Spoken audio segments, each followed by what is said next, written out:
My name is Brian Burns. I'm the conference coordinator for our third annual Lost Writing Conference. I'm also an English instructor at Moorpark College, also a professional development coordinator at Moorpark College. Thank you for coming. Thank you for coming to the conference. Thank you for braving the rain. Thank you for what you do as professionals, as educators, as guardians and guides of the next generation. Good morning, everyone.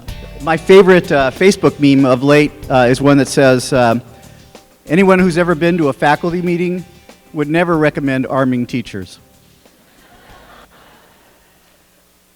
If I had not gone into the field of law and then into higher education, I'm pretty sure I would have wanted to go into some aspect of the publishing world. I have sort of an affinity for the written word, and for this first-generation college student, son of Mexican immigrants, native Spanish speaker, it became evident to me early on that the written word has a unique power. It's a unique tool to not only better our own lives, but to change the world, really. And 63 years later, I still love nothing more than to read and express myself in writing. But I'm concerned, as I'm sure a lot of you are, about first a political agenda that would conflate truth and fiction, the increasing demise of our willingness to engage in civil discourse, and possibly the proliferation of digital technology, as great as it is, that may be eroding our students' capacity for longer and more nuanced expression. I'm sure I'm saying nothing new to you. As to the former, the political environment, I'm heartened by the resurgence of interest in an independent, in a robust and independent press. If you haven't had a chance to see the movie The Post, it's worth seeing. It evokes a period of time that reminds me a little bit of the current period that we're in. I'm rooting for it on Sunday, although it's got some good competition. As to the latter concern, I'm heartened by today's agenda, by the gathering of everyone here in the interest of celebrating and promoting the art and the discipline of writing. So last night I was at a conference with some of my colleagues at the West End by the LA airport, and I told them I was going to deliver some opening comments this morning to a writing conference of ALAS.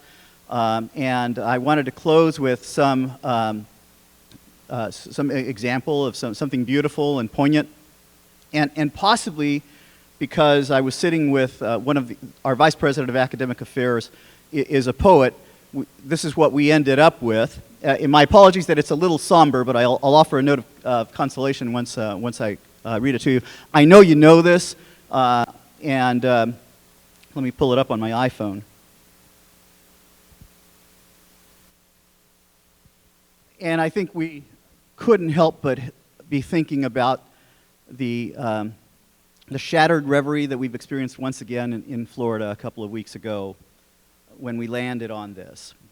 Stop all the clocks, cut off the telephone, prevent the dog from barking with a juicy bone, silence the pianos, and with muffled drum, bring out the coffin, let the mourners come. Let airplanes circle moaning overhead, scribbling on the sky the message, he is dead. Put crepe bows round the white necks of the public doves. Let the traffic policemen wear black cotton gloves. He was my north, my south, my east and west, my working week and my Sunday rest, my noon, my midnight, my talk, my song. I thought that love would last forever. I was wrong. The stars are not wanted now. Put out every one. Pack up the moon and dismantle the sun. Pour away the ocean and sweep up the wood, for nothing now can ever come to any good.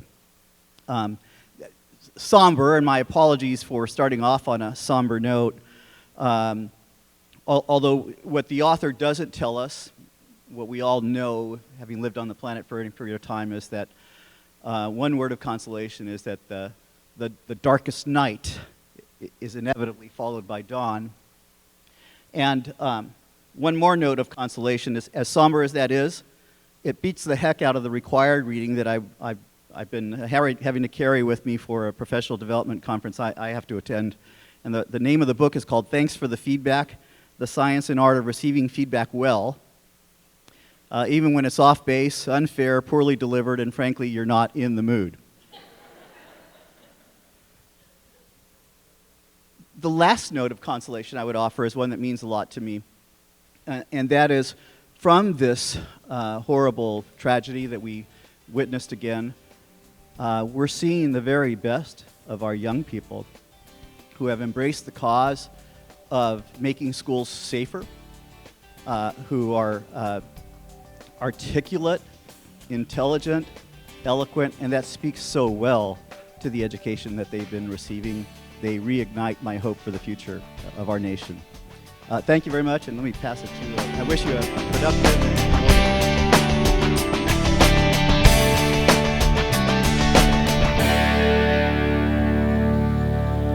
We are very good at assessing English language arts and math scores. But if we continue to treat emotional intelligence like it's a nice to have, not a need to have, I don't think we'll be preparing our kids for life. So how do you do that? You have larger class sizes. One thing we're reflecting on in LVUSD is how can we help our teachers do less? And be very intentional about what we don't teach. An example of that, I sat with our secondary math department chairs who said to me, it's very hard to do Student 360 with all the math content I teach. So we started to lay out our content, and as one example, we found that 4 grade levels all taught the surface area of a cone. We were valuing the surface area of a cone over mindfulness and empathy and grit and persistence. Cynicism is natural, because the very thing that I just suggested is there's a lot on a teacher's plate. So how do you make this not feel like it's one more thing, but integrate it into everything we do? So we're at the exploration phase of the how-to. The biggest mistake folks make when they look at this card, in my opinion, is they see it as a social emotional add-on and not the core values of what we want a life-ready graduate to be. I'd love for the motto of our school district to be, we teach kids to do what computers can't do, right? We're intentional about connection and empathy and those sorts of things.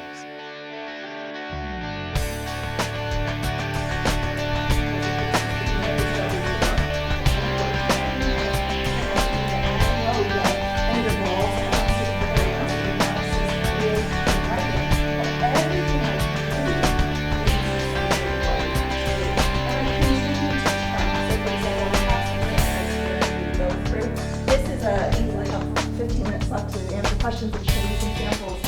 I created my own writing stance. In-class draft, no, but in-class preparation, yes. So a full draft, no, but they might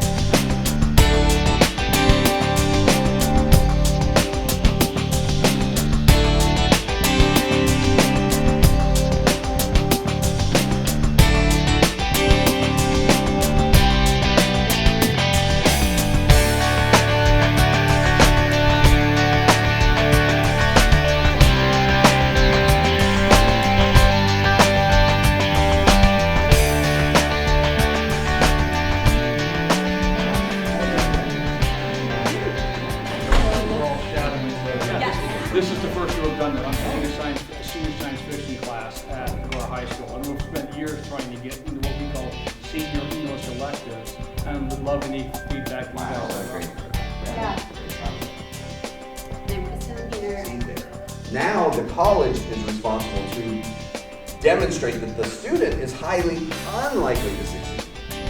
Right? It used to be always, you show us you're highly likely to succeed, unlikely to succeed. class in order to justify keeping them out. More interest. Everyone tell me. Yeah, Okay. Agora. Agora. We're enemies. It's a truce. Our rivals.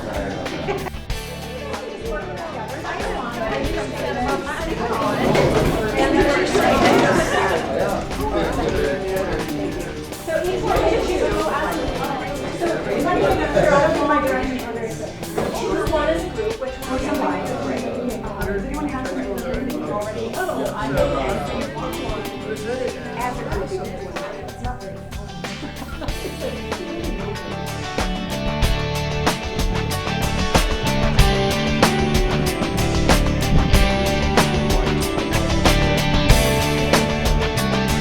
I know, hear from your thoughts from this prompt about what were some surprises, some challenges, and how did you overcome those challenges as you were transitioning through different levels of writing instruction? Another thing that I didn't quite understand was the relaxed structure that you're writing it in college. I wasn't still stuck on the 5-paragraph outlook for the whole time, but I lost my train of thought. But I was very comfortable in the 5 And, paragraphs. from the and eras of progression I of wasn't humanity, we until see that over time, you see these authors change in perspective. And Going into college, the English classes, it's not, you're given so much freedom with your essays. You're given the opportunity to expand on what you think the author is trying to say, rather than focusing on like 2 prompts that your teacher gives you in high school. Peer-reviewed journals, I think, was one of the struggles for me, because it was like, okay, this person's saying this, and it either agrees or it doesn't agree with my thesis, but I don't know how to take information from that. And that was one of the best things I think I've learned in college so far, and I've applied it to so much more than just